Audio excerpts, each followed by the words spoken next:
Bismillahirrahmanirrahim. Assalamualaikum warahmatullahi wabarakatuh. Baik, hari ini kita ketemu lagi di mata kuliah pengantar akuntansi. Untuk topik kedua, kita akan membahas tentang laporan keuangan. Yang pertama, kita akan berbicara tentang karakteristik kualitatif laporan keuangan. Ada beberapa poin sehubungan dengan karakteristik. Yang pertama adalah dapat dipahami. Artinya bahwa laporan keuangan disajikan dengan cara yang mudah dipahami, dengan asumsi bahwa pemakainya telah memiliki pengetahuan yang memadai tentang aktivitas ekonomi. Yang kedua, relevan. Artinya bahwa informasi keuangan yang diberikan dapat memenuhi kebutuhan pemakainya dan juga dapat membantu pemakai dalam mengevaluasi peristiwa masa lalu serta masa yang akan datang. Yang ketiga, andal. Andal ini sama dengan reliable. Artinya, informasi keuangan yang dihasilkan suatu perusahaan harus dapat diuji kebenarannya. Kemudian, berikutnya dapat dibandingkan. Artinya apa? Penyajian laporan keuangan itu harus dapat dibandingkan antara tahun yang sebelumnya dengan tahun sekarang dan juga tahun yang akan datang. Kemudian berikutnya netral. Netral itu artinya bahwa informasi itu tidak ditujukan kepada orang tertentu saja, tetapi laporan keuangan itu sebaiknya ditujukan untuk tujuan umum pengguna. Kemudian berikutnya adalah tepat waktu. Tepat waktu dalam hal ini laporan keuangan harus disajikan sedini mungkin sehingga dapat digunakan sebagai dasar pengambilan keputusan. Lalu yang terakhir lengkap. Artinya, informasi keuangan harus menyajikan semua fakta keuangan yang penting. Berikutnya, kita akan membahas tentang jenis dan unsur-unsur laporan keuangan. Yang pertama, laporan laba rugi atau income statement. Terdiri atas akun-akunnya apa saja? Oh, ada pendapatan, kemudian beban, dan ada laba atau rugi. Laba jika pendapatan lebih besar daripada beban, sedangkan rugi sebaliknya jika beban lebih besar daripada pendapatan. Yang mana yang dimaksud dengan pendapatan di sini? Itu adalah kekayaan perusahaan sebagai akibat sudah melakukan penjualan, baik jasa ataupun produk, dalam rangka kegiatan usaha perusahaan. Sedangkan kalau beban, pengorbanan ekonomis perusahaan untuk memperoleh barang ataupun jasa, tentunya dalam usaha perusahaan. Kemudian yang kedua ada laporan ekuitas pemilik atau statement of owner equity. Terdiri atas ada modal awal, kemudian berikutnya ada laba atau rugi. Ketika dia laba, maka akan menambah modal awal. Sebaliknya, jika rugi, maka akan mengurangi modal. Kemudian berikutnya prive. Prive ini atau sama dengan pengambilan pribadi. Pengambilan pribadi akan mengurangi modal, sehingga dengan demikian diperolehlah modal akhir.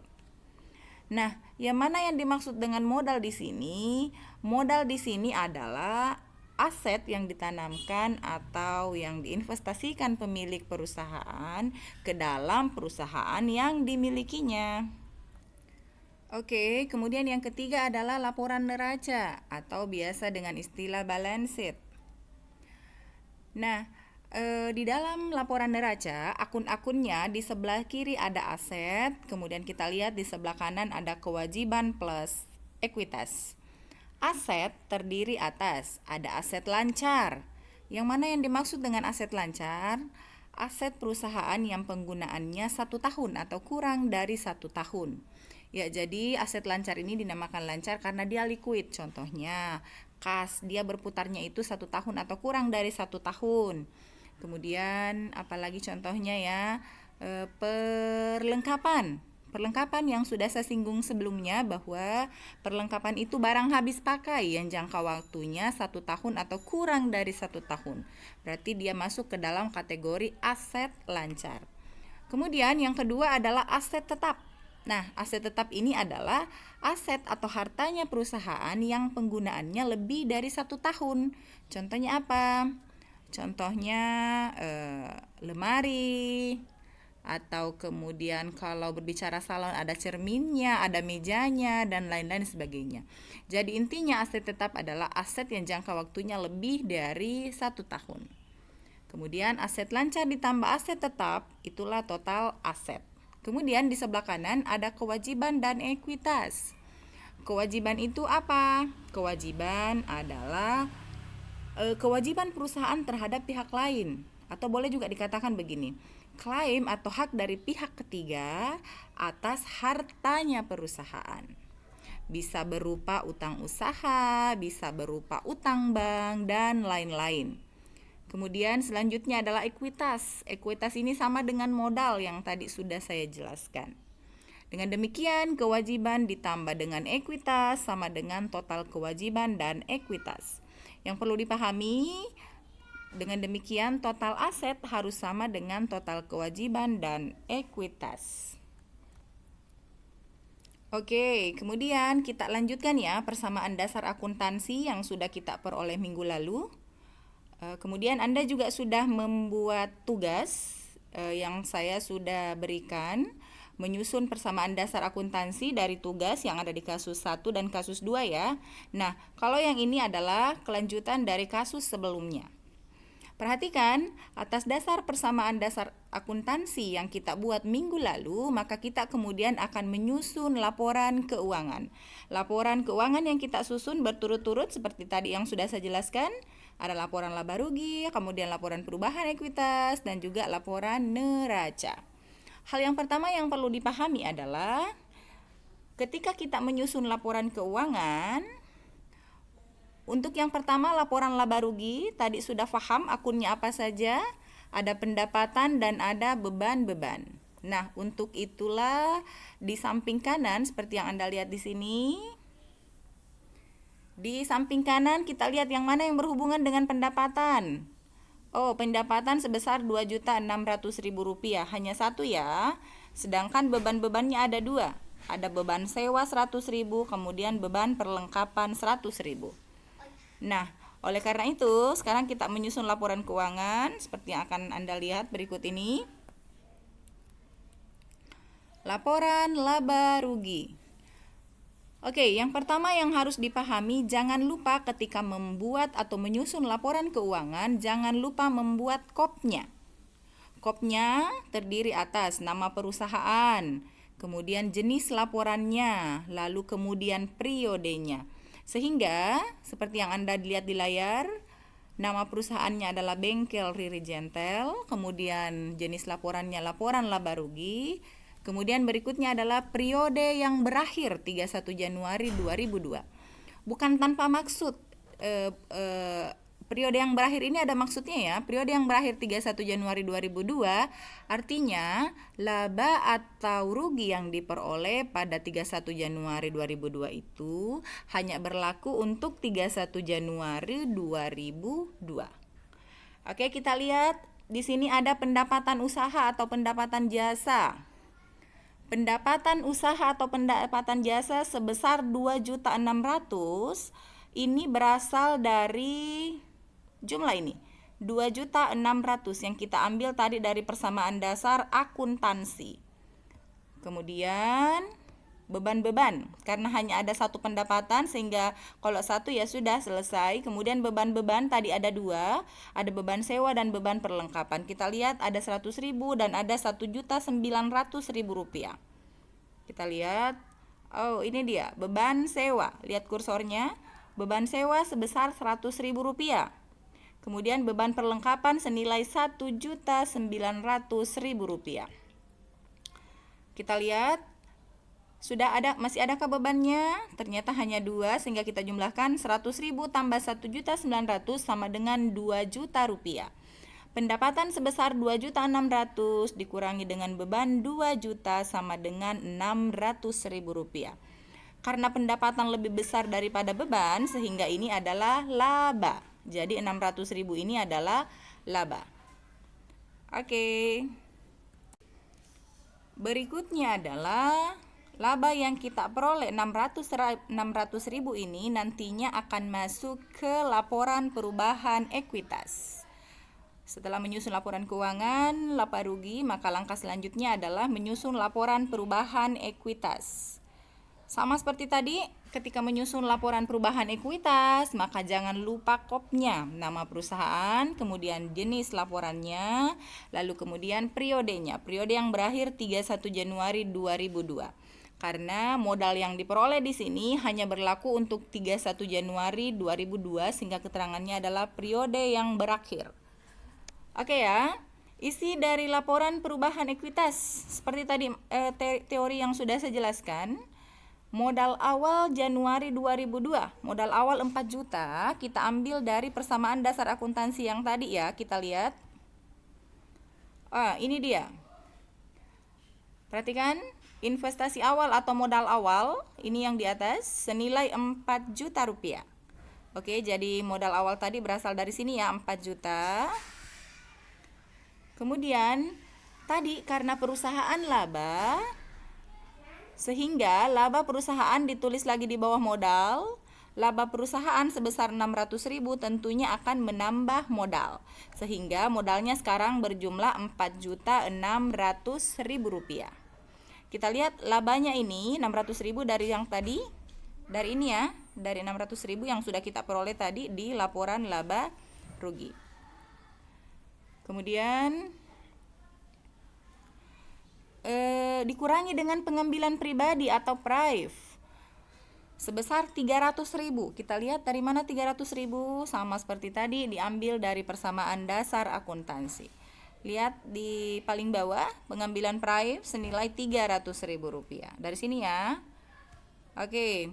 Sehingga 4.600.000 dikurangi 300.000 rupiah sama dengan 4.300.000 rupiah.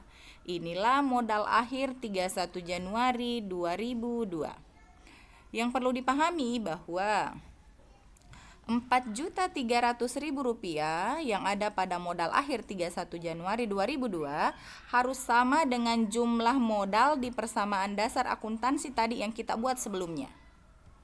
Kita lihat, oke, lihat modal di atas, totalnya adalah sama 4.300.000 ya. Sama seperti ini 4.300.000. Dengan demikian maka sudah benar modal kita sebesar 4.300.000. Maka berikutnya lanjut ke laporan neraca atau balance sheet. Lakukan hal yang sama seperti tadi, jangan lupa kopnya. Kalau tidak ada kopnya, saya tidak tahu itu nama perusahaannya siapa. Kop ini penting ya. Nama perusahaan, jenis laporan, kemudian perhatikan, jika berbicara tentang laporan neraca, maka tidak lagi ditulis periode yang berakhir, tetapi ditulis saja periode 31 Januari 2002. Kenapa demikian?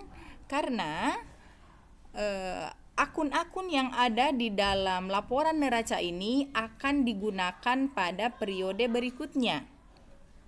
Paham ya?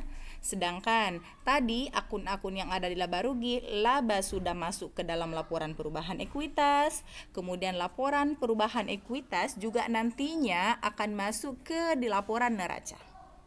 Sehingga yang akan menjadi saldo awal di periode berikutnya adalah berasal dari laporan neraca.